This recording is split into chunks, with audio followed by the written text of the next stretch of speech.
Bismillahirrahmanirrahim. Assalamualaikum warahmatullahi wabarakatuh. Waalaikumsalam warahmatullahi wabarakatuh. Apa kabar anak-anak? Baik. Oke, ketemu lagi dengan Bang Amin. Hari ini kita mau belajar tentang coding dan kecerdasan artifisial. Tapi sebelum itu, seperti biasa, mulai dengan membaca basmalah bersama-sama. Yuk.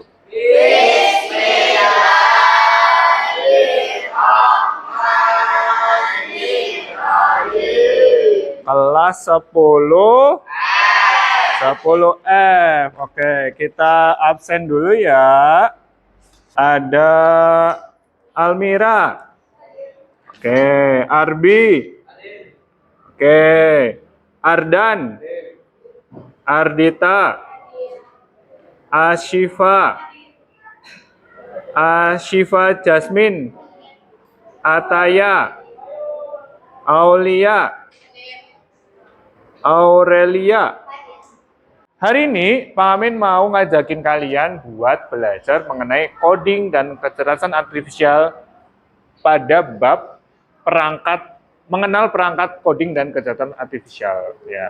Jadi nanti Pak Amin akan menggunakan istilah coding dan kecerdasan artifisial atau disingkat KA menggantikan bahasa yang umum kalian pakai, yaitu AI. Biasanya kan kalian dengarnya AI gitu kan ya. Nah, arahan dari Kemendikbudristek itu kita menggunakan istilah KA biar apa lebih Indonesia banget gitu loh. Nah, ada capaian pembelajaran yang akan kita jalani di pembelajaran hari ini. Coba minta tolong Ferdi bacain capaian pembelajaran hari ini. Kebaca Ferdi? Capaian pembelajaran memahami bagaimana KA mengenali pola citra dan suara dan memahami profesi di bidang KA, memahami bahwa manusia harus memikul tanggung jawab, etika, dan hukum atas penggunaan KA, sehingga pada kondisi tertentu pengambilan keputusan tidak sepenuhnya diserahkan pada KA. Good, terima kasih Ferdi. Nah, jadi kita hari ini bakal belajar sesuai dengan arahan dari Kemendikbudristek ini ngasih capaian pembelajaran kayak gini. Jadi yang akan kita fokusnya pada bab hari ini pertemuan kali ini yaitu pada memahami bahwa manusia harus memikul tanggung jawab, etika, dan hukum atas penggunaan KA. Gitu. Nah, ada 3 tujuan pembelajaran. Tujuan pembelajaran boleh dibacain sama Naifah. Oke, Naifah. 1. Murid mampu menjelaskan definisi, jenis, dan karakteristik KA. 2. Murid mampu mengidentifikasi kelebihan dan keterbatasan KA. 3. Murid mampu menyimpulkan peran KA dalam kehidupan manusia. Oke, good. Jadi ada 3 tujuan pembelajaran yang akan kita pelajarin hari ini, yaitu yang pertama menjelaskan definisinya, jenis dan karakteristik. Berarti nanti akan Pak Amin mulai dengan definisi, jenis, dan karakteristik. Kemudian nanti kalian mengidentifikasi secara berkelompok, nanti kalian berkelompok untuk kelebihan dan keterbatasan KA. Ya, dan yang berikutnya adalah menyimpulkan peran KA ini sebenarnya buat apa sih di kehidupan sehari-hari kita. Gitu. Jadi topiknya hanya tujuan pembelajaran melingkupi 3 itu aja, nggak melebar-lebar. Oke. Coba sebutin yang KA yang pernah dipakai apa aja, angkat tangan. Angkat tangan. Oke, Rana, ChatGPT dipakai buat apa Rana? Bantu ngerjain tugas. Bantu ngerjain tugas, boleh. Ada lagi? OpenAI. Mas Gavin, buat apa? Buat belajar. Iya, OpenAI itu sama kayak ChatGPT nggak sih? Ya, ChatGPT itu produknya, OpenAI itu perusahaannya. Sama aja, it's okay. Terus adalah yang bisa jawab ini, apa yang bisa dilakukan manusia tapi tidak bisa dilakukan KA ataupun sebaliknya? Rana lagi boleh? Yang nggak bisa dilakukan sama KA itu kayak makan atau nggak minum.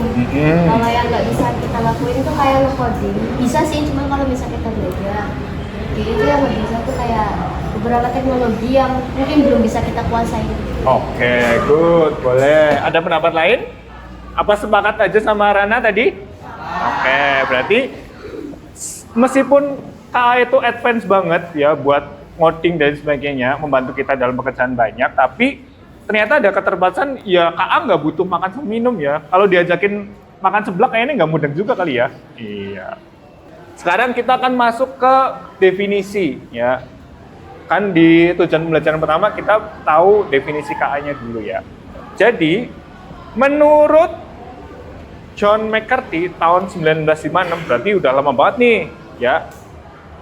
KA itu atau artificial intelligence itu dikatakan sebagai ilmu dan rekayasa dalam menciptakan mesin cerdas, terutama program komputer yang cerdas. Berarti zaman dulu, zaman awal ditemukannya komputer atau perangkat otomasi itu udah ada cikal bakal KA tuh di zaman dulu tahun 1956. Diserap di KBBI, KA itu didefinisikan sebagai program komputer yang meniru kecerdasan manusia seperti mengambil keputusan, menyediakan dasar penalaran, dan karakteristik manusia lainnya. Jadi KA itu program komputer yang meniru kecerdasan manusia. Berarti asal-muasalnya manusianya udah cerdas, nah komputernya meniru kecerdasan manusia. Cuma kita kadang sering lupa bahwa kita punya potensi yang lebih banget ketimbang KA itu sendiri. Yang kedua, nah kan tadi dari 1956 banget tuh ya, si starting point-nya dari John McCarthy. Nah, dimulai dari era simbolik. Era simbolik itu dimulai dengan KA dengan sistem berbasis logika dan aturan doang. Jadi dikasih aturan, misalkan kamu kalau nilainya di atas 75 lulus, kurang dari 75 remedi, begitu doang. Atau misalkan kalau misalkan kamu belanja 100.000 dapat diskon 5%, kalau kurang dari 100.000 nggak dapat diskon. Sebatas itu doang. Tapi kemudian berkembang lagi, masuk ke pembelajaran mesin atau machine learning ya, bahasa Inggrisnya begitu. Jadi KA bertransisi dari ke algoritma yang belajar dari data. Jadi ada data yang digunakan untuk dia belajar dari kesalahan-kesalahan yang ada. Yang berikutnya ada jenis-jenis KA. Jenis-jenis KA ini ada, Pak Kamin bagi jadi dua. Kita mulai dulu dari jenis-jenis KA berdasarkan kapabilitas. Kapabilitas berarti apa? Kemampuan, ya, kemampuan dia. Ada berbagai jenisnya. Yang pertama, ya, disingkat ANI, ya, dikenal KA paling lemah, ya, yaitu KA yang mana hanya bisa mengerjakan tugas tertentu doang, which is itu kayak Google Translate. Google Translate itu sebenarnya kan KA yang digunakan buat menerjemahkan bahasa Korea misalkan, terus kamu translatein lagu yang lagi ngetren, lagu Blackpink misalkan kan bahasa Korea lah, kamu translatein pakai Google Translate, bisa nggak? Nah, itu peruntukannya spesifik begitu doang gitu loh. Jenisnya adalah artificial narrow intelligence. Jadi cuma spesifik pada tugas tertentu. Yang kedua ada Artificial General Intelligence yang disingkat AGI, ya, yaitu yang memiliki kecerdasan setingkat manusia secara menyeluruh dan dapat melakukan tugas apapun yang dapat dilakukan manusia. Nah, ini kemungkinan dekat sama Indonesia Mas ya, Dur. Indonesia Mas tahun 2045. Iya, ilmuwan memprediksi bahwa akan ada AGI ini tahun 2040. Berarti nanti kamu akan berteman dengan KA di masa depan tuh bisa banget, ya. Ngajak ngobrolnya nggak kayak Meta AI sekarang yang masih kadang ngomongnya apa gitu ya, nggak nyambung. Nah, udah 2040 akan seperti itu. Dan yang terakhir ada Artificial Super Intelligence, ya. Ini kalau kalian nonton film Terminator atau film cyborg gitu, udah mungkin zaman segitu udah tren banget. Ada namanya robot humanoid yang bisa bergerak sendiri, berpikir sendiri gitu. Mungkin sampai segitu ya. Jadi ada tiga. Yang pertama ada ANI, Artificial Narrow Intelligence. Yang kedua ada AGI. Yang ketiga ada ASI. Iya.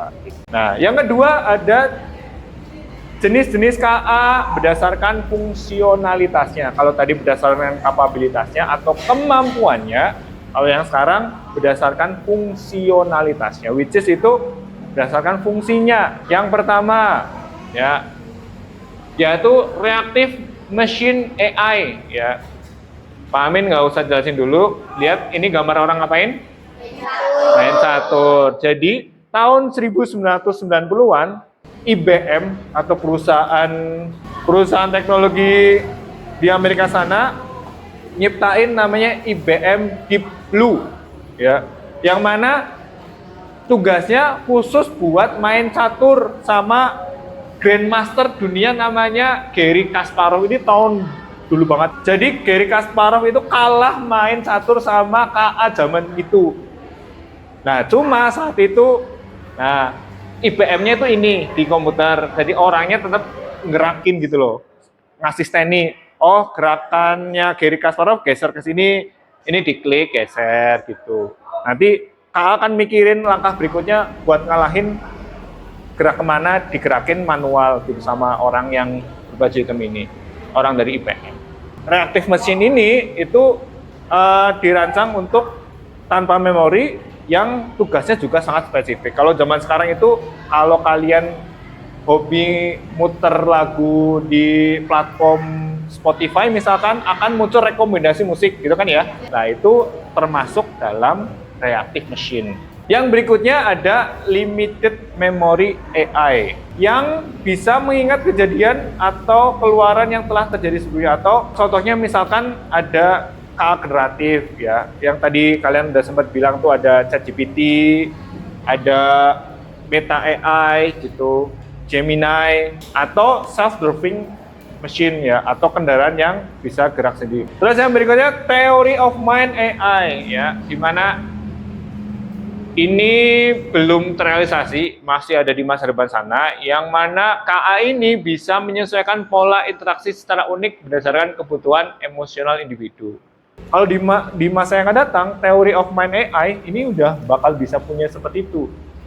Nah, dan bisa mengkontekstualisasi karya seni dan esai. Kalau sekarang mungkin bisa kayak bikinin lagu lewat, pernah nyoba pakai Suno, pernah dengar lagu pakai AI?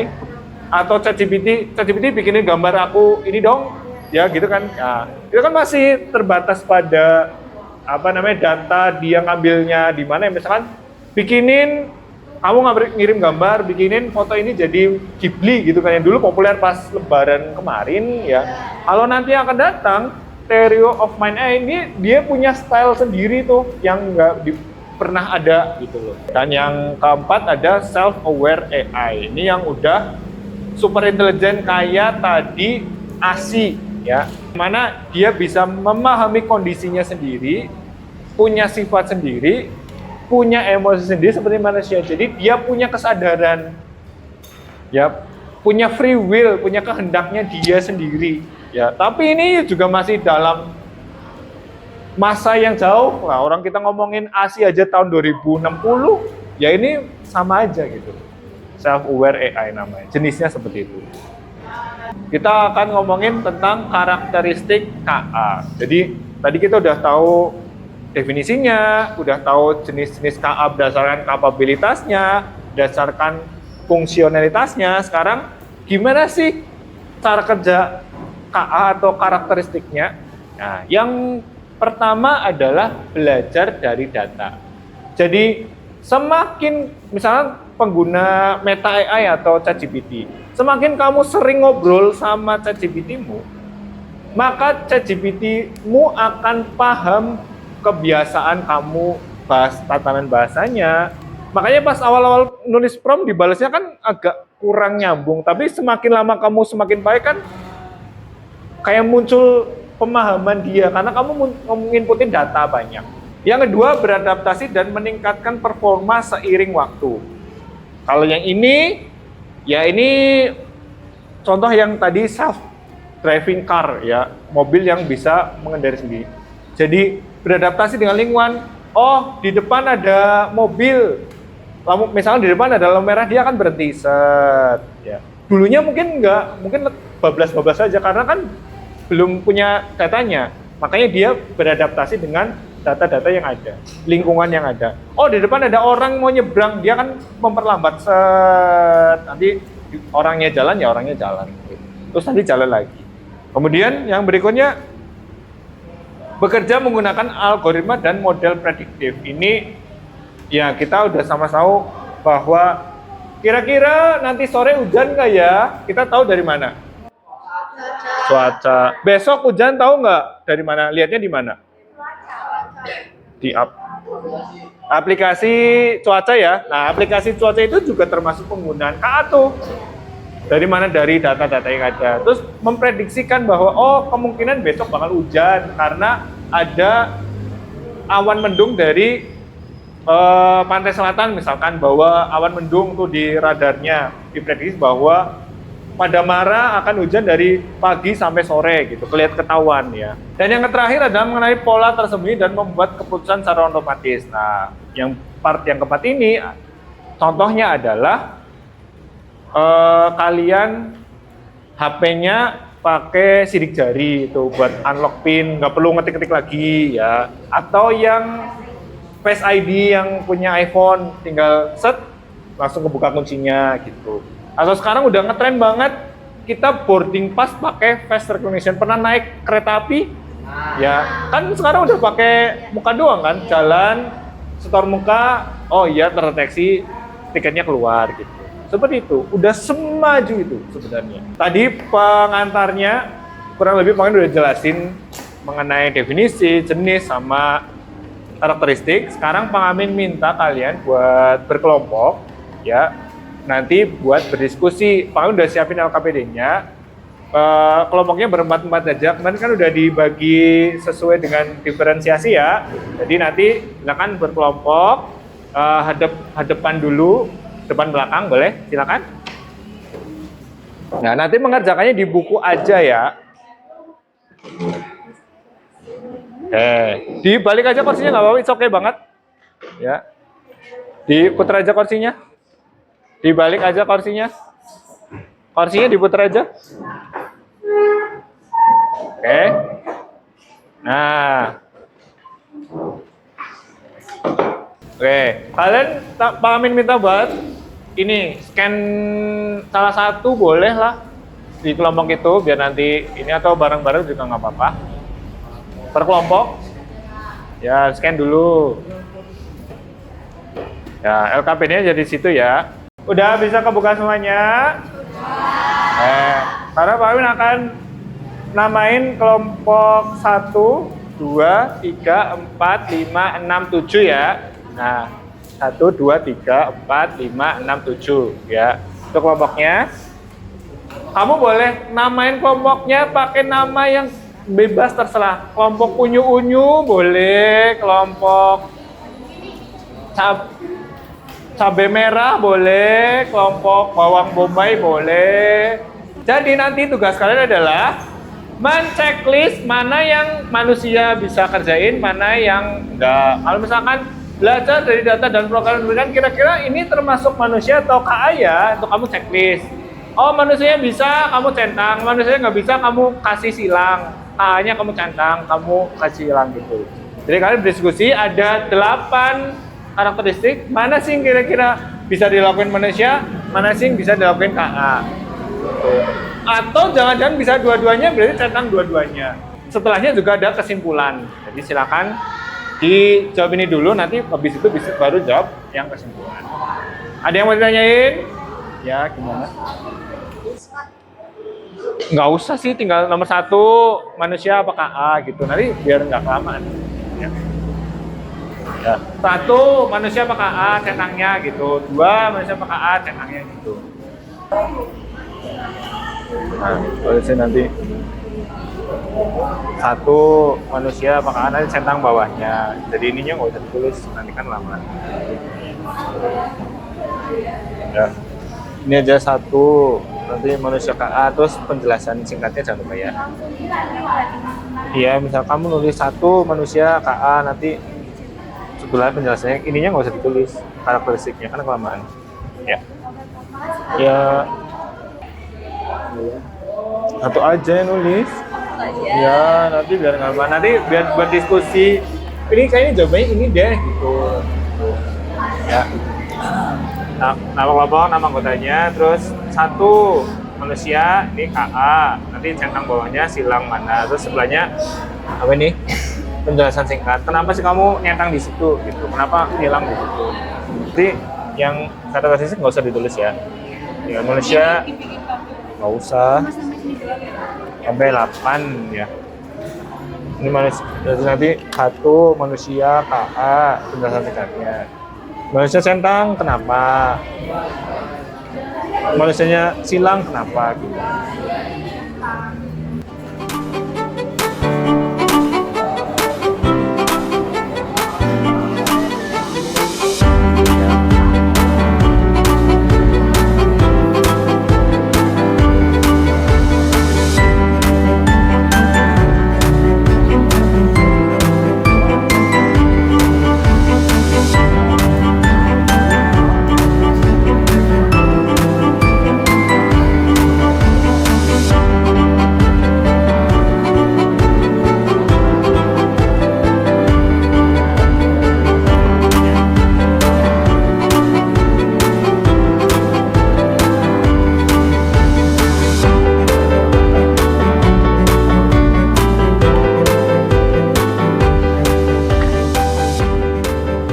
Perhatian sebentar, perhatiin ke Pak Amin sebentar.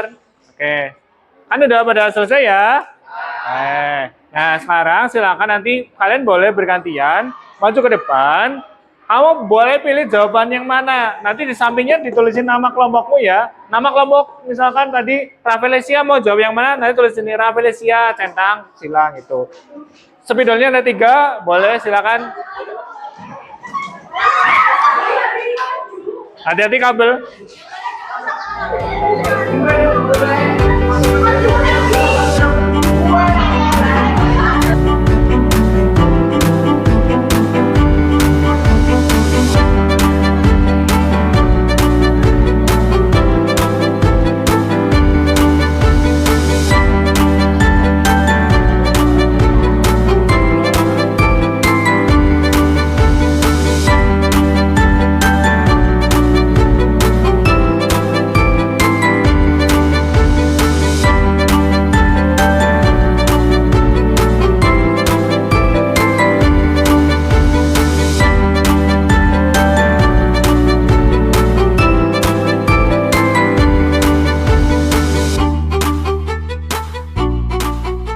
Kelompok Flora Girls mana? Oke, kita lihat ya. Nomor 1, belajar dari data dan program yang diberikan. Jawaban dari kelompok Flora Girls itu cuma bisa dilakuin sama KA. Alasannya, Ibu? Karena KA memiliki pembelajaran mesin. Oh, karena KA memiliki pembelajaran mesin. Ada pendapat yang lain untuk jawaban nomor 1? Sepakat atau mau ditambahin? Setuju? Ya karena dia machine learning ya, jadi belajarnya cuma dari program dan data.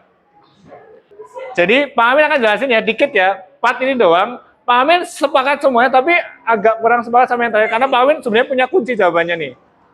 Kenapa sih bisa memahami konteks yang luas cuma bisa hanya manusia doang? Karena misalkan kamu ngasih prompt ya, kamu dikodein gitu doang sama temanmu, kira-kira udah kadang kan sering paham gitu ya. Atau mungkin izin ke belakang mipir ke kantin kan, itu kan juga kayak gitu kan, konteksnya gitulah, luas banget. Kan nggak seluas itu. Maksudnya kayak gitu penjelasannya. Berkomunikasi dengan bahasa alami. Nah, ini kan juga harusnya iya. Kenapa? Karena KA itu punya namanya LLM. Language Large Model. Jadi punya bank data bahasa. Jadi dia meskipun tidak sesempurna ngobrolnya kamu sama teman kamu, coba sih kamu tiap hari ngobrol sama ChatGPT sehari sejam gitu loh. Jadi ini alasan kenapa KA juga bisa memahami dengan bahasa alami ya, karena dia punya Language Large Model. Pertanyaan kesimpulan. Siapa yang mau jawab nomor 1? Oke, kelompok G3. Kelebihan KA dibanding manusia apa? Kelebihan KA bisa bekerja 24 jam non-stop, sedangkan manusia membutuhkan waktu istirahat. Oke, KA bisa bekerja 24 jam non-stop, sedangkan manusia enggak. Nomor 2, katakan. Nomor 2, kelompok Sigus.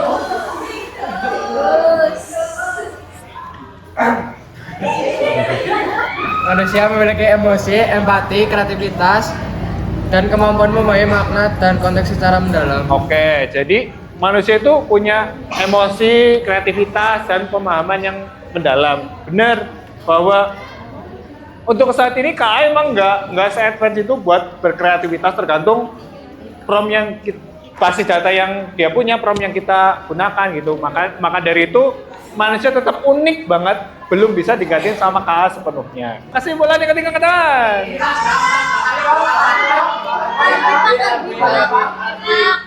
Sweet. 1, 2, 3. 1, 2, 3.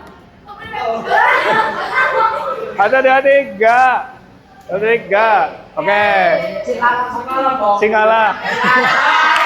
Enggak, ya. Si Flora Girls nanti boleh ditambahin sama kelompok Rafflesia.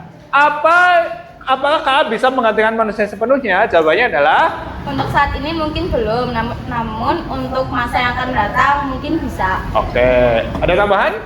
Kelompok Rafflesia?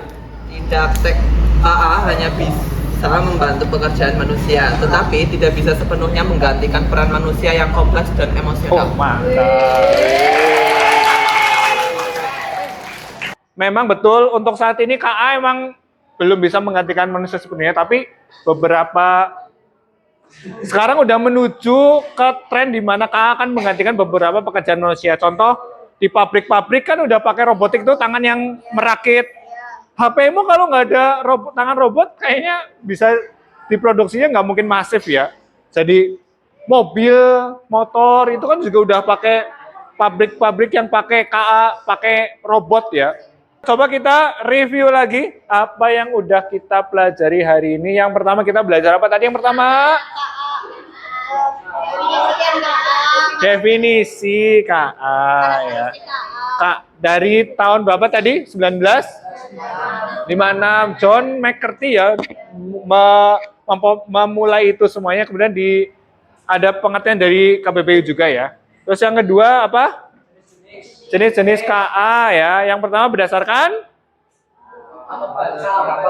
kapabilitasnya, yaitu ada 3. Yang pertama Ani, Agi. Oke. Yang udah ada di zaman sekarang yang mana? Ani. Yang kedua jenis-jenis KA berdasarkan apa? Fungsionalitasnya. Tadi contoh yang ada gambarnya itu KA buat apa? Main catur ya, yang dibikin sama IBM ya. Penggunaan KA generatif yaitu pakai ChatGPT, Meta AI, Gemini ya, gitu. Hari ini belajarnya senang atau enggak? Senang. Apa yang bikin kamu senang belajar hari ini? Asik. Heboh. Kira-kira ada kesulitan nggak buat materi yang Pak kami jelasin hari ini? Aman banget hari ini berarti? Oke, berarti kalau aman banget, nggak ada yang dibingungin, pertemuan yang akan datang, kita akan belajar mengenai kolaborasi.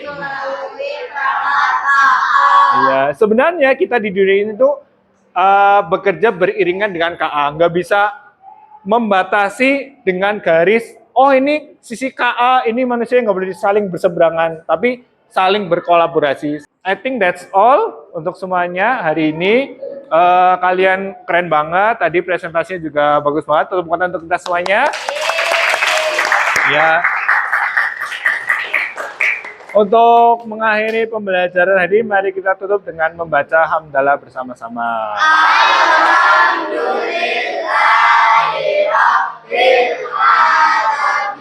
Sekian dari Pak Guru, mohon maaf bila ada salah kata. Semoga ilmu yang kita pelajari hari ini bisa bermanfaat untuk kehidupan kalian kelak.